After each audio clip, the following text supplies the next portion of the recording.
মৰমৰ ছাত্ৰ ছাত্ৰীসকল, আমি ইতিমধ্যে এটা কবিতা শেষ কৰিছোঁ তোমালোকক।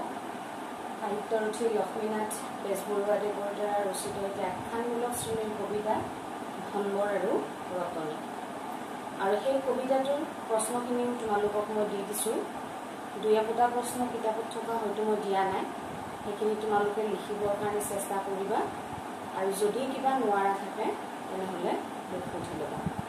আৰু আশা ৰাখিছোঁ কবিতাটো তোমালোকে নিশ্চয় বুজি পাইছা।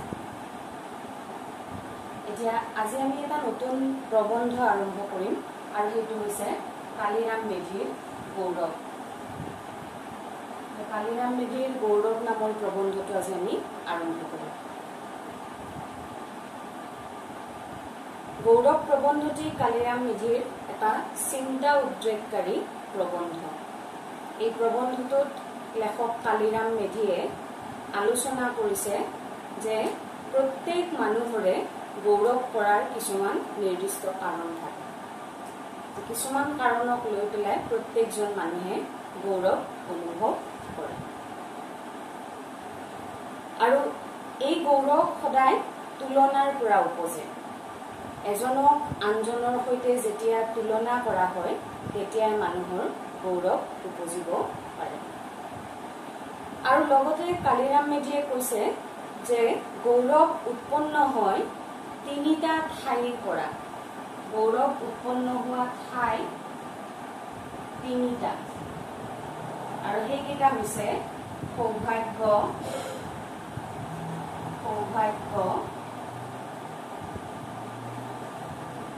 শৰীৰ আৰু মন। যে এই তিনি ঠাইৰ পৰা মানুহৰ গৌৰৱ উৎপন্ন হয়। সৌভাগ্য, শৰীৰ আৰু মন। যে সৌভাগ্যৰ পৰা মানুহৰ কি আহে? জন্ম, ধন আৰু মান আহে। ভাগ্যৰ বলত মানুহে উচ্চ বংশত জন্মগ্ৰহণ কৰে, আৰু তেওঁৰ কি হয়? তেওঁ ধনী হয়, ধন সম্পত্তি তেওঁ লাভ কৰে, আৰু তেওঁৰ গৌৰৱ উপজিব পাৰে। আৰু লগতে কোৱা হয় যে যেতিয়া মানুহৰ ধন সম্পত্তি থাকে তেতিয়া হেনো বাহিৰৰ পৰা মান সন্মানো নিজে নিজে আহে। গতিকে লেখকৰ মতে গৌৰৱ উৎপন্ন হোৱা প্ৰথমবিধ ঠাই হৈছে সৌভাগ্য। তাৰপিছত দ্বিতীয়বিধ ঠাইৰ কথা কৈছে শৰীৰ, আৰু শৰীৰৰ তিনিটা গুণৰ কথা কৈছে। আৰু সেই গুণ তিনিটা হৈছে ৰূপ, স্বাস্থ্য আৰু বল। এই তিনিটা ঠাইৰ পৰাও, এই তিনিটা গুণৰ পৰা, শৰীৰৰ এই তিনিটি গুণৰ পৰা মানুহৰ গৌৰৱ উপজিব পাৰে। কিন্তু লেখকৰ মতে সৌভাগ্য আৰু শৰীৰৰ পৰা উপজা গৌৰৱ প্ৰকৃত গৌৰৱৰ কাৰণ হ'ব নোৱাৰে। প্ৰকৃত গৌৰৱৰ কাৰণ মনৰ পৰাহে উপজিব পাৰে। যে মানুহ যেতিয়া মানসিক গুণত চহকী হয়, মানুহ যেতিয়া জ্ঞানী হয়, আত্মসংযমী হয়, আত্মদানী হয়, তেতিয়াহে মানুহ আচলতে প্ৰকৃতাৰ্থত গৌৰৱৰ পাত্ৰ হ'ব পাৰে বুলি লেখক কালিৰাম মেধিয়ে কৈছে। আচলতে কালিৰাম মেধিয়ে জীৱনত লগ পোৱা বিভিন্নজন মানুহৰ কেনেকৈনো গৌৰৱ উপজিছিল, কি কি কাৰণত গৌৰৱ উপজিছিল, এইবিলাক সূক্ষ্মভাৱে পৰ্যালোচনা কৰিছিল, পৰ্যবেক্ষণ কৰিছিল। আৰু এইবিলাক সূক্ষ্মভাৱে পৰ্যবেক্ষণ কৰিয়ে তেওঁ এই গৌৰৱ নামৰ প্ৰবন্ধটিত এই গৌৰৱ উৎপন্ন হোৱা ঠাইসমূহৰ কথা আলোচনা কৰিছে। এতিয়া আহি লেখক পৰিচয়ৰ কথা। কালিৰাম মেধি। কালিৰাম মেধি জন্ম হৈছিল 1878। 1878 চনত তেওঁৰ কালিৰাম মেধিৰ জন্ম হৈছিল হাজোৰ ওচৰৰ ৰামদিয়া নামৰ গাঁও এখনত। তেওঁ স্কুলীয়া শিক্ষা গুৱাহাটীত শেষ কৰিছিল, আৰু তাৰপিছত কলিকতাৰ চিটি কলেজ আৰু প্ৰেচিডেন্সি কলেজৰ পৰা তেওঁ শিক্ষা শেষ কৰিছিল। ইয়াৰ পিছত তেওঁ পদাৰ্থ বিজ্ঞানত তেওঁ তাৰ পৰা স্নাতকোত্তৰ ডিগ্ৰী লাভ কৰিছিল। আৰু স্নাতকোত্তৰ ডিগ্ৰী লাভ কৰি ঘূৰি আহি তেওঁ উপপ্ৰতি সমাহৰ্তা হিচাপে তেওঁ কৰ্মত যোগদান কৰে। যদিও কালিৰাম মেধি এগৰাকী পদাৰ্থ বিজ্ঞানৰ ছাত্ৰ আছিল, কিন্তু অসমীয়া ভাষা সাহিত্যলৈ কালিৰাম মেধিৰ বৰঙণি যথেষ্ট পৰিমাণে আছে।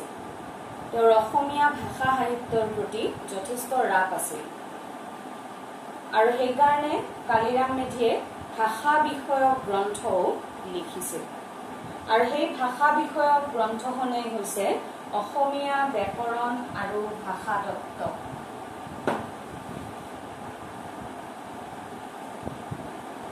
অসমীয়া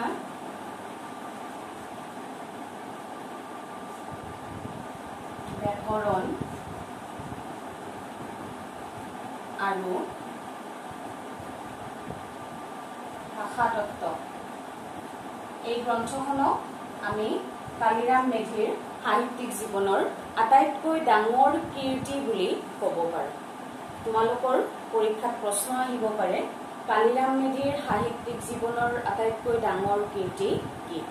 তেতিয়া লিখিব লাগিব যে অসমীয়া ব্যাকৰণ আৰু ভাষা তত্ত্ব নামৰ গ্ৰন্থখনে হৈছে কালিৰাম মেধিৰ সাহিত্যিক জীৱনৰ ডাঙৰ কীৰ্তি। চৰকাৰী চাকৰিৰ দায়িত্বত থাকিও এইগৰাকী ব্যক্তিয়ে অসমীয়া সাহিত্য চৰ্চাত মনোনিৱেশ কৰিছিল। তেওঁ আসাম বান্ধৱ আৰু কামৰূপ অনুসন্ধান সমিতিৰ মুখপত্ৰত ভালেমান প্ৰবন্ধ তেওঁ লিখিছিল আৰু ভাষাবিদ আৰু ব্যাকৰণ প্ৰণেতা হিচাপেহে কালিৰাম মেধিয়ে খ্যাতি অৰ্জন কৰিছিল। যদিও এগৰাকী বিজ্ঞানৰ ছাত্ৰ আছিল তথাপিও তেওঁ ভাষাবিদ আৰু ব্যাকৰণ প্ৰণেতা হিচাপে খ্যাতি অৰ্জন কৰিবলৈ সক্ষম হৈছে। তেওঁৰ দ্বাৰা সম্পাদিত গ্ৰন্থসমূহ হৈছে অংকাৱলী, প্ৰহ্লাদ চৰিত আৰু মহাপুৰুষ শংকৰদেৱৰ বাণী। আৰু এই মহাপুৰুষ শংকৰদেৱৰ বাণী নামৰ গ্ৰন্থখনে কালিৰাম মেধিক অসমীয়া বৈষ্ণৱ সাহিত্যৰ এজন গৱেষক পণ্ডিত হিচাপে পৰিচয় কৰাই দিছে।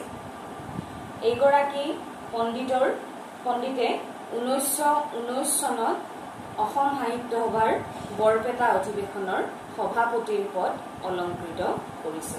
তোমালোকৰ এইটো প্ৰশ্ন আহিব পাৰে যে কালিৰাম মেধিয়ে কিমান চনত আৰু ক'ত অনুষ্ঠিত হোৱা অসম সাহিত্য সভাৰ সভাপতিৰ পদ অলংকৃত কৰিছে? 1919 চনত অসম সাহিত্য সভাৰ বৰপেটা অধিৱেশনত তেওঁ সভাপতিৰ পদ অলংকৃত কৰিছে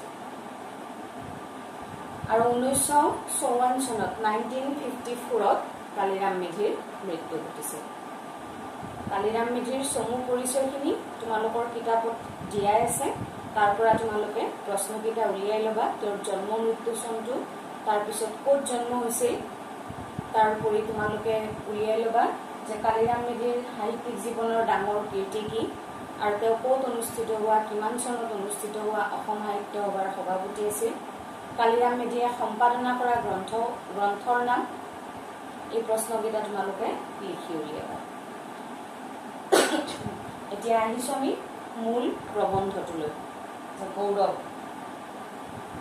ইয়াতে প্ৰথম বাক্যটোতে লেখকে কৈছে যে গৌৰৱ তুলনাৰ পৰা উপজে। গৌৰৱ সদায় মানুহৰ তুলনাৰ পৰাহে উপজে। এজনক যেতিয়া আনজনৰ সৈতে তুলনা কৰা হয় তেতিয়া মানুহৰ গৌৰৱ উপজিব পাৰে। আৰু লগতে ইয়াতে কোৱা হৈছে যে মগনিয়াৰৰ খুদ চাউলৰ মোনাও গৌৰৱৰ কাৰণ।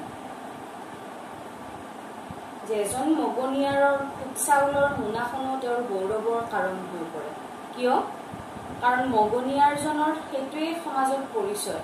সেই খুদ চাউলৰ মোনাখন লৈ পেলাই যিখন মোনাৰ জৰিয়তে ভিক্ষা মাগি ফুৰে তেওঁ প্ৰত্যেকে তেনেকৈয়ে চিনি পায় যে এইজন এজন মগনিয়াৰ।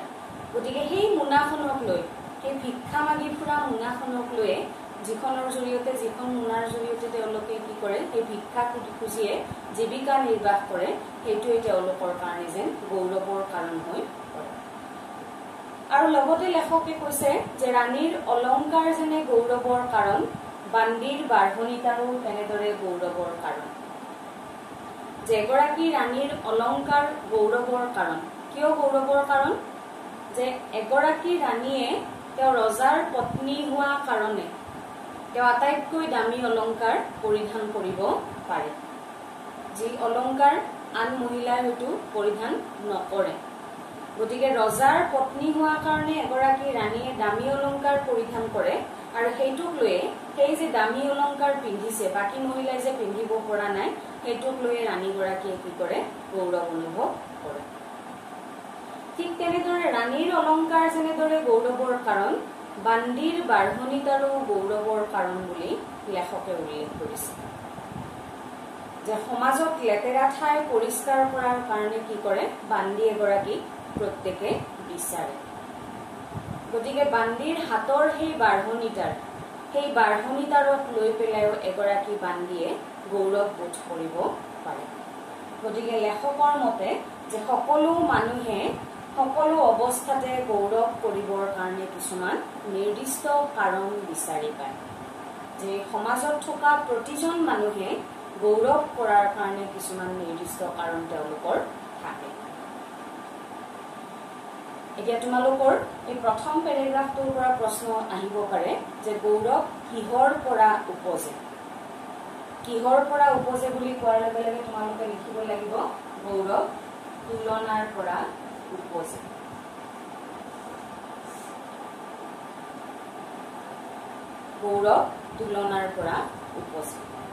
ইয়াৰ পিছৰ পেৰাগ্ৰাফটোত লেখকে গৌৰৱ উৎপন্ন হোৱা তিনিটা ঠাইৰ কথা কৈছে গতিকে এইটো প্ৰশ্ন আহিব পাৰে যে গৌৰৱ কি কি ঠাইৰ পৰা উৎপন্ন হয় বা যদিও আহে গৌৰৱ কিহৰ পৰা উৎপন্ন হয় গৌৰৱ তিনি ঠাইৰ পৰা উৎপন্ন হয় আৰু সেই তিনি ঠাই হৈছে সৌভাগ্য শৰীৰ আৰু মন যে সৌভাগ্যৰ পৰা সদায় মানুহৰ জন্ম ধন আৰু মান আহে গৌৰৱ উৎপন্ন হোৱা প্ৰথমটো ঠাই সেইটো হৈছে সৌভাগ্য আৰু এই সৌভাগ্যৰ পৰা কি আহে জন্ম তাৰপিছত ধন আৰু মান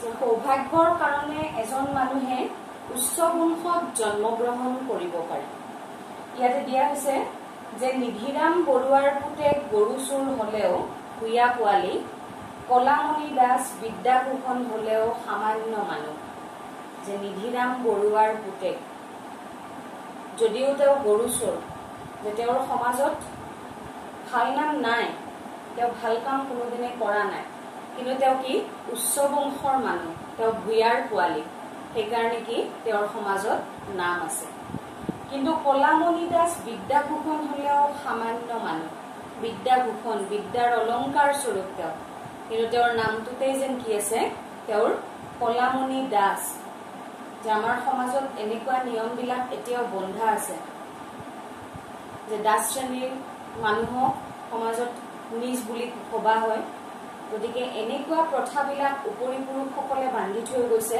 আৰু আমিও যেন কি কৰি আছো সেই প্ৰথাবিলাকে মানি আছো গতিকে ইয়াতে লেখকে কৈছে যে নিধিৰাম বৰুৱাৰ পুতেক গৰুচুৰ হলেও তেওঁ কিন্তু ভূঞাৰ পোৱালি কিন্তু ইফালে কলামণি দাস বিদ্যাভূষণ তেওঁ বিদ্যাৰ অলংকাৰ স্বৰূপ কিন্তু তেওঁ যে সেই দাস শ্ৰেণীৰ মানুহ সেইকাৰণে সমাজত তেওঁ কি কৰা হয় আগস্থান দিয়া নহয় বৰুৱাৰ ঘৰৰ লৰাই আগমালা আৰু আগঠগি পোৱাৰ নিয়ম সামাজিক আইনত বন্ধা আছে কলামণি হাজাৰ হওক সাধাৰণ মানুহৰ লৰা তেওঁ মালা আৰু ঠগি পাছে পাব গতিকে কৈছে যে উচ্চ বংশৰ মানুহে সেইকাৰণে কি হ'ব সমাজত আগস্থান পাব আৰু নিম্ন বংশৰ মানুহে সদায় সেইকাৰণে সমাজত পিছত স্থান পায় গতিকে এনেকুৱা নিয়মবিলাক আমাৰ উপৰি পুৰুষসকলে যেন সামাজিক আইনত বান্ধি থৈ গৈছে এখন আইন বান্ধি থৈ গৈছে গতিকে আমি সেই নিয়মবিলাক এনেদৰে মানি আছো উপৰি পুৰুষসকলে এই নিয়ম কৰি থৈ গৈছে যে এই নিয়ম কোনে বান্ধিছে আমাৰ উপৰি পুৰুষসকলে পূৰ্বপুৰুষসকলে গতিকে এই নিয়ম উলংঘা কৰাৰ যেন আমি চেষ্টা কৰিব নোৱাৰো যে আমি অকলে এই নিয়ম উলংঘা কৰিব নোৱাৰো উপৰি পুৰুষসকলে যি নিয়ম বান্ধি থৈ গৈছে সেই নিয়ম প্ৰত্যেকে মানি আহি আছে আৰু সেই নিয়মকে আমিও যেন কি কৰি আছো মানি আহি আছো আৰু ইয়াতে উদাহৰণ হিচাপে দিছে যে উদাহৰণ লাগিলে মহাভাৰতৰ কৰ্ণক চোৱা যে উদাহৰণ যদি তোমালোকক লাগে যে সৌভাগ্যৰ কাৰণে যে মানুহৰ কি হয় উচ্চ বংশত জন্মগ্ৰহণ কৰে বা ভাগ্য ভাল হলে মানুহৰ জন্ম ধন মান আহে এই কথাটো তোমালোকে উদাহৰণ হিচাপে মহাভাৰতৰ কৰ্ণকে ল'ব পাৰা যে কৰ্ণৰ জন্মৰ কাহিনীটো তোমালোকে প্ৰত্যেকে নিশ্চয় জানা যে ইয়াতে কৈছে যে কৰ্ণৰ জন্ম পাণ্ডৱৰ নিচিনা নাছিল নে তথাপি কৰ্ণক ঠাট্টা কৰিছিল কিয় ভাগ্য যে কৰ্ণৰ আচলতে ভাগ্য বেয়া আছিল সেইকাৰণে যদিও কৰ্ণৰ জন্ম ৰজাৰ গৃহতে হৈছিল তথাপিও কিন্তু কৰ্ণক মানুহে পুত্ৰ বুলি কয় আৰু কৰ্ণক মানুহে যেন ঠাট্টা কৰে কুন্তি কোন আছিল কুন্তি আছিল ভোজ ৰজাৰ জীয়ৰী আৰু এই ভোজ ৰজাৰ জীয়ৰী কুন্তিৰ পুত্ৰ আছিল কৰ্ণ যে কি হৈছিল এবাৰ সেই ৰাজসভাত ৰাজপ্ৰসাদত এজন মুনি আহিছিল সেই মুনিজনৰ নাম হৈছে দুৰ্বাসা তোমালোকে জানা নামটো যে দুৰ্বাসা মুনি এবাৰ সেই ৰাজসভালৈকে আহিছিল আৰু অহাৰ পিছত দুৰ্বাসা মুনি শুশ্ৰূষাৰ দায়িত্ব লৈছিল ভোজ ৰজাৰ জীয়ৰী কুন্তিয়ে আৰু কুন্তিয়ে মুনিৰ ইমানেই শুশ্ৰূষা কৰিছিল যে সেই শুশ্ৰূষাত দুৰ্বাসা মুনি সন্তুষ্ট হৈছিল আৰু সন্তুষ্ট হোৱাৰ পিছত কুন্তিক বৰ দিছিল যে তুমি যিজনা দেৱতাক আৰাধনা কৰিবা সেই দেৱতাৰ ঔৰসত তুমি সন্তান জন্ম দিব পাৰিবা আৰু তাৰ পিছত কুন্তিয়ে দুৰ্বাসা মুনিৰ সেই বৰটো ফলে নে নফলে সেইটো চাবৰ কাৰণে কুন্তিয়ে কি কৰিছিল সূৰ্য দেৱতাক আৰাধনা কৰিছিল আৰু তাৰ পিছত সূৰ্য দেৱতাৰ ঔৰসত কি হৈছিল কৰ্ণৰ জন্ম হৈছিল গতিকে বিবাহৰ পূৰ্বে ৰজাৰ জীয়েক গৰ্ভৱতী হোৱাটো কি আছিল লাজৰ কথা আছিল আৰু সেইকাৰণে কুন্তিয়ে কি কৰিছিল কৰ্ণ জন্ম হোৱাৰ পিছত কৰ্ণক নৈত উটুৱাই দিছিল আৰু সেইকাৰণে লেখকে ইয়াতে কৈছে যে কৰ্ণৰ জন্ম পাণ্ডৱৰ নিচিনা নাছিল নে তথাপি কিন্তু কৰ্ণক কি কৰিছিল মানুহে ঠাট্টা কৰিছিল গতিকে আমি বুজিব পাৰিছো যে সৌভাগ্যৰ পৰা মানুহৰ জন্ম আহে সৌভাগ্যৰ কাৰণে মানুহে উচ্চ বংশত জন্মগ্ৰহণ কৰিব পাৰে আৰু সেই উচ্চ বংশত জন্মগ্ৰহণ কৰাক লৈয়ে মানুহে গৌৰৱবোধ কৰিব পাৰে ইয়াৰ পিছত কৈছে যে সৌভাগ্যৰ পৰা ধন আহে মানুহৰ হাতলৈ ধন আহে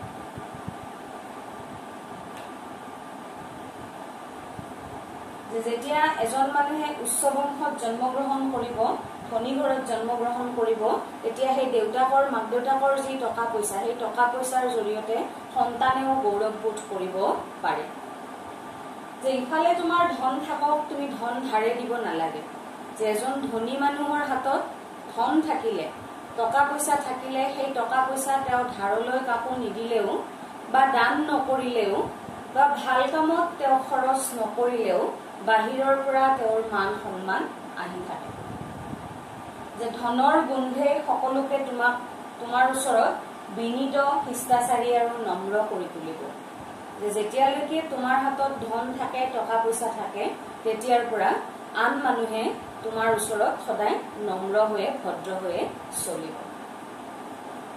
তোমাৰ লৰাই সংসাৰত উপজি কোনো কাম কৰিব নালাগে বৰঞ্চ বেয়া কামত কেনেকৈ ধন ভাঙিব লাগে সেই কথা কুসংগীৰ পৰা জানি ল'ব পাৰে যে ধনী ঘৰৰ লৰা এজনে সমাজত ভাল কাম নকৰিলেও বৰং তেওঁ যদি কি কৰে বেয়া সংগ লগ হৈ তেওঁ যদি কি কৰিব বেয়া কামত হাত দিয়ে বেয়া কামত ধন খৰচ কৰে তথাপিও কিন্তু ধনী ঘৰৰ মানুহৰ যেন সন্মানহানি নহয় কিন্তু দুখীয়াৰ বদনাম যেন সহজতে ওলায় সমাজত ওলায় প্ৰত্যেকে গাই ফুৰে কিন্তু ধনী মানুহৰ বদনাম কোনেও কৰিব নিবিচাৰে ভয় কৰে কাৰণ টকাৰ জৰিয়তে মানুহে এই পৃথিৱীত কৰিব নোৱাৰা কাম যেন একোৱে নাই তোমাৰ লৰাই যিমানে বেয়া কাম নকৰক তোমাৰ মানহানি নহয় যে তুমি যেহেতু ধনী ঘৰৰ মানুহ গতিকে তোমাৰ লৰাটোৱে এই সমাজত যিমানেই বেয়া কাম নকৰক কিয় তোমাৰ কেতিয়াও সন্মানহানি নহব তোমাৰ টকা থাকে মানে বাহিৰৰ পৰা মান সম্ভ্ৰম আপোনা আপুনি আহি তোমাক লগ ধৰিব। যেতিয়ালৈকে তোমাৰ হাতত টকা পইচা থাকিব তেতিয়ালৈকে তোমাৰ বাহিৰৰ পৰা মান সন্মান নিজে নিজে আহি থাকিব। পৃথিৱীত এনে মানুহ নাই যি ধনীক ভয় মান আৰু ভক্তি নকৰে। যে হয়তো পৃথিৱীত এনেকুৱা এজন মানুহ নাই যে যি মানুহে ধনী মানুহক সন্মান ভয় আৰু ভক্তি প্ৰদৰ্শন নকৰে। আজিকালি ধনে আলাউদ্দিনৰ বন্তি। ধনৰ জৰিয়তে এই পৃথিৱীত কৰিব নোৱাৰা কাম একো নাই। বৰ্তমান সমাজত ধন আছে মানে মানুহৰ মান সন্মানো আছে। গতিকে ধনক লেখকে ইয়াতে আলাউদ্দিনৰ বন্তিৰ লগত চাকি গছিৰ লগত তুলনা কৰিছে। আলাউদ্দিন কোন আছিল? আলাউদ্দিন আছিল আৰব্য উপন্যাসৰ এটা চৰিত্ৰ। আৰব্য উপন্যাস, আৰব্য উপন্যাসৰ এটা চৰিত্ৰ হৈছে আলাউদ্দিন।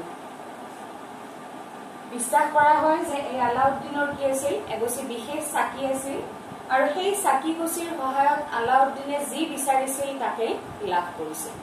গতিকে লেখক কালিৰাম মেধিয়ে ইয়াতে ধনক সেই আলাউদ্দিনৰ বিশেষ চাকি গছিৰ লগত তুলনা কৰিছে। যে আলাউদ্দিনে যিদৰে বিশেষ চাকি গছিৰ জৰিয়তে যি বিচাৰিছিল তাকে লাভ কৰিছিল, বৰ্তমান সমাজতো মানুহে ধনৰ জৰিয়তে যি বিচাৰে তাকে কৰিব পাৰে। অসম্ভৱ কাৰ্যকো সম্ভৱ কৰি তুলিব পাৰে। কথাতে কয় বোলে ধনেই ধৰ্মৰ মূল, ধন নহলে যায় জাতি কুল। যে ইয়াতে অসমীয়া ভাষাত প্ৰচলিত এফাকি প্ৰবচন উল্লেখ কৰিছে যে ধনেই ধৰ্মৰ মূল, ধন নহলে যায় জাতি কুল। যে আজিৰ সমাজত কি হৈছে? ধনেই সৰ্বস্ব হৈ পৰিছে। ধনেই সকলো, ধন নহলে মানুহ চলিব নোৱাৰে। যে ধন থকাৰ বলতে অসাধ্যকো সাধ্য কৰি তুলিব মানুহে পাৰে। আৰু ভাৰতীয় দৰ্শন মতে কোৱা হয় যে কৰ্মই ধৰ্ম। কিন্তু ধন থাকিলেহে যেন মানুহে কি কৰিব পাৰিব? কৰ্ম কৰিব পাৰিব। ধন নাথাকিলে মানুহে কৰ্ম কৰিব নোৱাৰে। আৰু এজন মানুহৰ যদি ধন থাকে তেওঁ ধন ধাৰে নিদিলেও, ভাল কামত খৰচ নকৰিলেও সমাজখনে তেওঁৰ ওচৰত সদায় বিনীত আৰু শিষ্টাচাৰী হৈ থাকে। আৰু লগতে যাৰ ধন থাকে সেই ধনৰ সহায়তে মঠ মন্দিৰ আদিতো মানুহে কি কৰিব পাৰে? দান আগবঢ়াব পাৰে। আৰু তেতিয়া কি কৰে? পূজাৰীজনৰ পৰা আৰম্ভ কৰি অন্য মানুহে সেই যিজন ব্যক্তিয়ে যথেষ্ট পৰিমাণে ধন আগবঢ়াইছে তেওঁহে কি কৰে? আগস্থান দিয়ে। গতিকে ধনৰ জৰিয়তে মানুহে যেন কৰিব নোৱাৰা কাম একোৱেই নাই। বৰ্তমান আমি দেখিবলৈ পাইছো যে কামাখ্যা মন্দিৰ দৰ্শন কৰিবলৈ গলেও এনেকুৱা এটা প্ৰথা আছে, প্ৰচলিত হৈ আছে যে টিকট ল'ব লাগে। এতিয়া কিমান হৈছে নাজানো, কিন্তু আজি কিছু বছৰ আগলৈকে এনেকুৱা আছিল যে 500 টকীয়া আৰু 100 টকীয়া টিকট কিনি ল'ব লাগে। আৰু যিবিলাকে 500 টকীয়া টিকট কিনিছে সেইবিলাকে কি কৰিব পাৰে? কামাখ্যা মন্দিৰৰ ভিতৰখন কম সময়ৰ ভিতৰতে দৰ্শন কৰিব পাৰে। তেওঁলোকে বেছি দীঘলীয়া শাৰী পাতিব নালাগে। কিন্তু যিবিলাকে 100 টকাৰ টিকট লয় সেইবিলাকে কিন্তু দুভাগ ৰাতিৰ পৰা যেন শাৰী পাতি থিয় হৈ ৰ'বলগীয়া হয়। কিন্তু ভিতৰত 100 টকীয়া ভগৱান, 500 টকীয়া ভগৱান নাই, ভগৱান মাত্ৰ এজনেই। কিন্তু তথাপিও আমাৰ সমাজত এনেকুৱা প্ৰথাবিলাক চলি আহি আছে। গতিকে ইয়াতে সেইকাৰণে কোৱা হৈছে যে ধনেই ধৰ্মৰ মূল, ধন নহলে যায় জাতি কুল। যে ধৰ্ম কৰিবলৈ গলেও তোমাক কি লাগিব? ধন লাগিব। যদি ধন আছে তেনেহলে তুমি কি কৰিব পাৰিবা? আনৰ উপকাৰ সাধন কৰিব পাৰিবা। আৰু যদি তোমাৰ ধন আছে আনৰ উপকাৰ সাধন নকৰিলেও আন মানুহে তোমাক ভয় কৰি সমীহ কৰি চলিব। আৰু যদি তোমাৰ ধন নাই তেনেহলে তোমাৰ জাতি কুলো যাব পাৰে। তুমি ভক্তিৰ ঠাইত বিদ্ৰুপ মাথোন পাবা। যে যদি তোমাৰ ধন নাই, টকা পইচা নাই, তুমি ধৰ্ম কৰিব গৈছা তেনেহলে তুমি আনৰ পৰা ভক্তি কেতিয়াও লাভ কৰিব নোৱাৰা। ধন নাথাকিলে তুমি সমাজত হাঁহিয়তাৰহে পাত্ৰ হ'ব লাগিব। তুমি কেতিয়াও ভক্তি নোপোৱা আন মানুহৰ পৰা, বৰং কি পাবা? বিদ্ৰুপহে পাবা, আনে তোমাক দুখীয়া বুলি ঠাট্টাহে কৰিব, হাঁহিব। বিশ্বামিত্ৰৰ অনেক দুখৰ কাৰণো জন্ম। যে ঋষিমুনি বিশ্বামিত্ৰৰ অনেক দুখৰ কাৰণো আছিল জন্ম। এজন বিশ্বামিত্ৰৰ জন্মৰ এটা কাহিনী আছে, সেই কাহিনীটো তোমালোকক মই কৈ দিছো। যে এজন ৰজা আছিল আৰু সেই ৰজাজনৰ নাম আছিল গাধী। গাধী নামৰ এজন ৰজা আছিল আৰু সেই ৰজাৰ জীয়েক আছিল সত্যৱতী।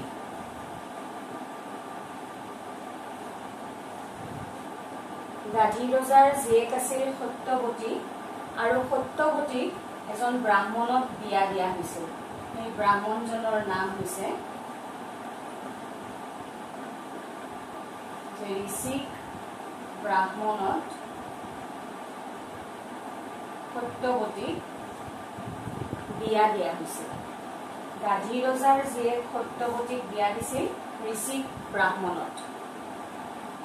আৰু তাৰ পিছত সত্যৱতী যেহেতু ক্ষত্ৰিয় কুলজা সন্তান আছিল, ক্ষত্ৰিয়সকল কি যুদ্ধপ্ৰিয়, গতিকে সত্যৱতী যেহেতু ক্ষত্ৰিয় বংশত জন্মগ্ৰহণ কৰা এগৰাকী সন্তান আছিল, সেইকাৰণে ব্ৰাহ্মণে বিচাৰিছিল যে সত্যৱতীয়ে এটা ব্ৰাহ্মণৰ গুণসম্পন্ন সন্তানহে জন্ম দিয়ক। ক্ষত্ৰিয় সন্তান যাতে সত্যৱতীয়ে, ক্ষত্ৰিয় গুণ থকা সন্তান যাতে সত্যৱতীয়ে জন্ম নিদিয়ে। আৰু সেইকাৰণে এই ব্ৰাহ্মণে কি কৰিছিল, সত্যৱতীক দুখন খাদ্যবস্তুৰ থাল প্ৰস্তুত কৰি দিছিল। এখন দিছিল সত্যৱতীৰ কাৰণে আৰু আনখন থাল দিছিল সত্যৱতীৰ মাকৰ কাৰণে।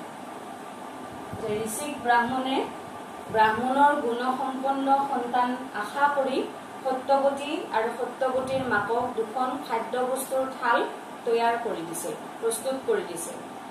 কিন্তু খোৱাৰ সময়ত সত্যৱতীৰ মাকে কি কৰিছিল, প্ৰৰোচনা কৰিছিল আৰু মাকৰ প্ৰৰোচনাত সত্যৱতীয়ে সেই খাদ্যবস্তুৰ থাল দুখন সাল সলনি কৰিছিল। আৰু খাদ্যবস্তুৰ থাল দুখন সাল সলনি কৰাৰ ফলতে কি হৈছিল, সত্যৱতীয়ে জন্ম দিছিল ক্ষত্ৰিয় গুণসম্পন্ন সন্তান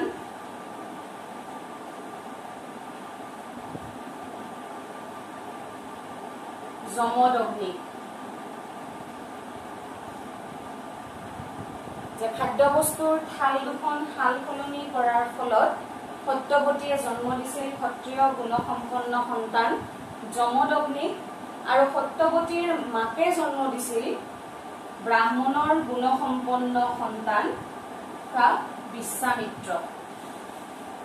সত্যৱতীৰ মাকে জন্ম দিছিল ব্ৰাহ্মণৰ গুণসম্পন্ন সন্তান বিশ্বামিত্ৰ। গতিকে বিশ্বামিত্ৰৰ গাত কি আছিল, ব্ৰাহ্মণৰ গুণ আছিল, কিন্তু তেওঁ ৰজাৰ বংশতহে জন্মগ্ৰহণ কৰিছিল।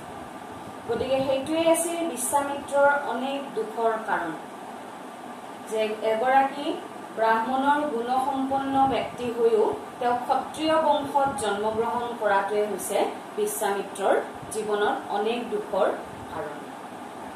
বুজি পাইছা এইখিনিলৈকে নিশ্চয়? গতিকে লেখকে এতিয়া কৈছে যে এতেকে জন্ম ধন আৰু মান গৌৰৱৰ কাৰণ, আৰু সেইকাৰণে কোৱা হয় যে সৌভাগ্যৰ পৰা জন্ম ধন আৰু মান আহে, আৰু এই জন্ম ধন আৰু মানক লৈ পেলাই মানুহে কি কৰিব পাৰে, গৌৰৱ কৰিব পাৰে। কিন্তু এইবিলাক আমাৰ নিজ আৰ্জিত ফল নহয়, তাতনো আমি গৌৰৱ কৰোঁ কিয়? কিন্তু লেখকৰ মতে এইবিলাক কি আমাৰ নিজে উপাৰ্জন কৰা বস্তু নহয়, এইবিলাক যেন ভগৱানে দিয়া বস্তু। গতিকে মানুহে সদায় নিজে যিটো আৰ্জন কৰে, নিজে উপাৰ্জন কৰে, সেইটোক লৈহে গৌৰৱ কৰা উচিত। গতিকে এইবিলাক যিহেতু আমাৰ নিজ আৰ্জিত ফল নহয়, তাতনো আমি গৌৰৱ কৰোঁ কিয়? গতিকে সৌভাগ্যটো যদিও গৌৰৱ উৎপন্ন হোৱা ঠাই বুলি লেখকে উল্লেখ কৰিছে, কিন্তু প্ৰকৃত গৌৰৱৰ কাৰণ সৌভাগ্য নহয়। আজি এইখিনিতে থাকক, ইয়াৰ পিছত বাকীখিনি আলোচনা কৰিম। যে প্ৰশ্ন মই লেখক পৰিচয়ৰ পৰা তোমালোকক ক'লোৱে কি কি প্ৰশ্ন আহিব পাৰে। তাৰপিছত আজি পঢ়োৱাখিনিৰ ভিতৰত তোমালোকৰ প্ৰশ্ন আহিব পাৰে যে গৌৰৱ কিহৰ পৰা উপজে, গৌৰৱ তুলনাৰ পৰা উপজে। তাৰপিছত প্ৰশ্ন আহিব পাৰে গৌৰৱ কি কি ঠাইৰ পৰা উৎপন্ন হয়। তাৰ পিছত আৰু প্ৰশ্ন আহিব পাৰে আলাউদ্দিন কোন, প্ৰশ্ন আহিব পাৰে ধনেই ধৰ্মৰ মূল, ধন নহলে যায় জাতি কুল, কথাষাৰ বুজাই লিখা। আৰু প্ৰশ্ন আহিব পাৰে চমু প্ৰশ্ন বিশ্বামিত্ৰৰ দুখৰ কাৰণ কি আছিল। গতিকে এনেকুৱা প্ৰশ্নবিলাক তোমালোকৰ আহিব পাৰে। ইয়াৰ পিছত আমি গৌৰৱ উৎপন্ন হোৱা দ্বিতীয়বিধ ঠাইৰ বিষয়ে আলোচনা কৰিম আৰু এই দ্বিতীয়বিধ ঠাই হৈছে শৰীৰ। আজি আমি আলোচনা কৰিলো গৌৰৱ উৎপন্ন হোৱা প্ৰথমবিধ ঠাই সৌভাগ্য, আৰু সৌভাগ্যৰ পৰা কি আহে জন্ম, ধন আৰু মান আহে, কিন্তু এইবিলাক আচলতে প্ৰকৃত গৌৰৱৰ কাৰণ নহয় বুলি লেখকে উল্লেখ কৰিছে। আশা ৰাখিছো এইখিনিলৈকে বুজি পাইছা। ইয়াৰ পিছত আমি বাকীখিনি কথা আলোচনা কৰিম। আজিলৈ এৰিছো, ধন্যবাদ।